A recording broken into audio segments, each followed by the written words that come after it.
TV భక్తి సమాచారం WhatsApp ఛానల్లో జాయిన్ అవ్వండి. అన్ని విశేషాలు ఎప్పటికప్పుడు తెలుసుకోండి. ఈ మొక్కిన మొక్కులు మర్చిపోతే ఏవైనా సమస్యలు వస్తాయా? ఈ మొక్కులు ఎందుకు మొక్కుకుంటాం తల్లి? ఏదైనా సందర్భంలో ఎక్కడైనా కానీ మన తీరనటువంటి సమయము సమస్యలు మనం ఎదుర్కొంటున్నప్పుడు ఈ మొక్కులు నీకే సమర్పిస్తున్నానయ్యా, నన్ను నువ్వే గట్టెక్కించాలని చెప్పి భరించలేనటువంటి మనం మోయలేనటువంటి భారం పెరిగినప్పుడు మొక్కులుగా మార్చుకోగలుగుతాం. చాలామంది చూడండి, తలనీలాలు 3 కత్తెరలు ఇస్తారు, కాళీనాటకం వస్తానంటారు, ఇన్ని కొబ్బరికాయలు కొడతానండి అంటారు, 10 మందికి అన్నం పెడతానండి అంటారు, లేకపోతే లేని వాళ్ళకి పుస్తకాలు ఇస్తానండి అంటారు, నెక్స్ట్ పేదలకు ఏదో బియ్యం పంపిస్తానండి అంటారు. అంటే ఏదో రకంగా నువ్వు సేవను అలవర్చుకుంటున్నావు. అందుకని తల్లి, ఈ మొక్కులు భావాలు కూడా కోరికల్లానే చెబుతాం. అందుకని ప్రత్యేకించి మొక్కులు అని లేదు, గుర్తుపెట్టుకోండి. కాబట్టి నాకు ఈ కోరిక తీరాలి, నీకు ఇది ఇస్తాను, నాకు ఈ కోరిక తీరాలి, నీకు ఇది ఇస్తాను, దాని పేరు మొక్కు అంటారు. కానీ మేమేమంటామంటే పారితోషికం ఇవ్వాలి.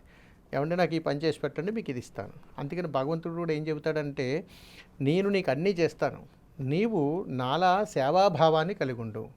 కాబట్టి 10 మందికి ఉపయోగపడగలిగే పని నువ్వు చేస్తున్నావంటే నీ వెనకాల నేను ఉంటాను అని చెప్తుల్లోనే మొక్కులు తీర్చుకోవడంలో ఉన్నటువంటి పరమార్థం.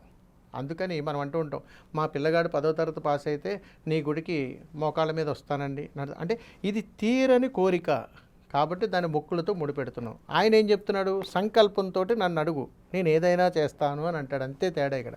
అందుకని మనస్సంకోచముగా అడిగేటువంటి ఏ నిర్ణయమైనా కానీ మొక్కులతో పని లేదు.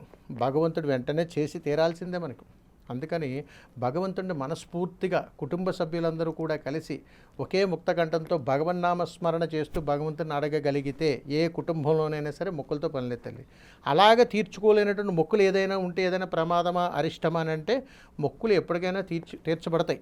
ఆయన ఎప్పటికైనా సరే తీసుకుంటాడు. ఈ రోజైనా రేపైనా ఎల్లుండైనా ఖచ్చితంగా మొక్కులు అనేటువంటి ఎప్పటికీ ఉండవు, అయిపోతాయి. ఎందుకంటే భగవంతుడు అది తీర్చుకోకుండా, అవి జరగకుండా మనల్ని తీసుకుని వెళ్ళరు. ఏదో ఒక సందర్భంలో అది జరగాల్సిందే. మనం వెళ్ళకపోయినా మన తర్వాత వాళ్ళైనా సరే మొక్కు తీరుస్తారు. అంత గొప్పది భగవత్ సంకల్పం. మన సంకల్పం కాదు, అది ఆయన సంకల్పం. అది తల్లి. For more videos like this, subscribe Big TV channel.